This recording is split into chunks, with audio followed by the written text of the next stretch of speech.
বিধায়কের হাত ধরে উদ্বোধনের পরেও চালু হলো না উপস্বাস্থ্য কেন্দ্র।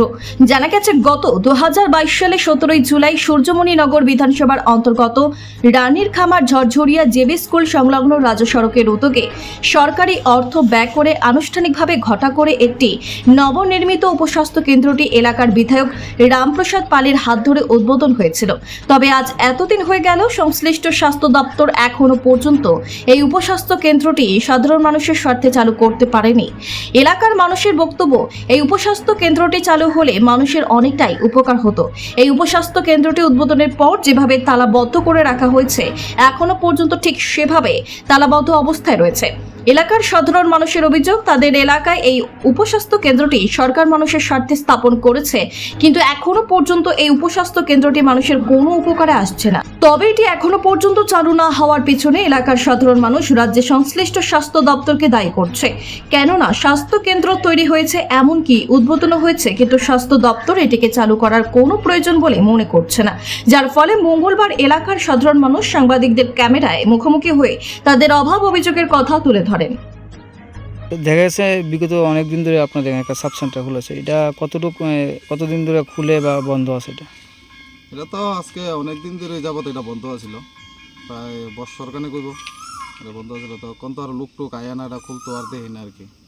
তো এনে যদি মনে করো যদি স্টাফ আয় আমরা লেগে একটা জ্বর জারি কোনো অসুখ ছোটোখাটো একটা অসুখ বিসুখ হইলে আমরা অনেক দূরে কাঞ্চনমালা বা আনন্দনগর বা আপানি হসপিটালে যাওয়ার লাগে। এখানে যদি থাকে তাহলে আমরা লেগে জনসাধারণ লেগে এলাকা বেশি লেগে সবাই লেগে আমরা সুবিধা আর কি।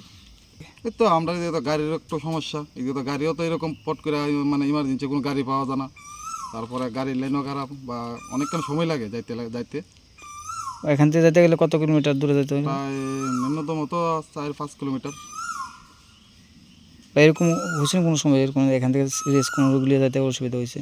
না, অসুবিধা তো হঠাৎ করে যেমন জ্বর জারি বা যে কোনো একটা কেউ একটা সাধারণত অ্যাক্সিডেন্ট হইলো, ওই লয়ে যাইতে লাগে, ওই বাইকে লয়ে যাওয়া লাগে, নাহলে গাড়ি বাড়ির কারোর মানে আশেপাশে কারোর গাড়ি থাকলে তারা কইয়া ফোন করে অনেকক্ষণ সময় লাগে আইতে।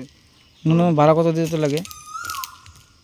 কম করে তো আনন্দনগর কাঞ্চনমালা গেলে দিয়ে গেলে তো 300-400 টাকা তো নেই, ওই অটো ভাড়া। যদি এটা যদি চালু থাকে তাহলে মানে সেই টাকা পয়সাটা আপনার বাঁচে, সময়টা বাঁচে। এটা চালু হইলে তো আমরা লেগে সুবিধা, আমরা এখানে লোকাল যারা আছে বা আশেপাশে গ্রামবাসী যারা আছে আমরা লেগে সুবিধা। কতটা পরিবার আছে এলাকার? এলাকার মধ্যে তো প্রায় আমরা এই বেলটার ভিতরে মনে হয়ে যাবো প্রায় 50-60 পরিবার হয়ে যাবো। কোন এরিয়ার এটা দেওয়া হয়েছিল? এটা তো আমরা এরিয়া বলতে এটা আমি সঠিক এরিয়াটা কতটুকু আমি কইতে পারি না কতটুকু area.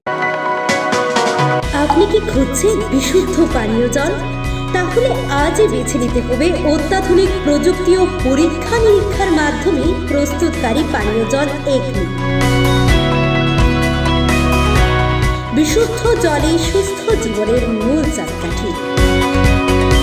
Acme packaged drinking water. Bureau report, news Tripura 24।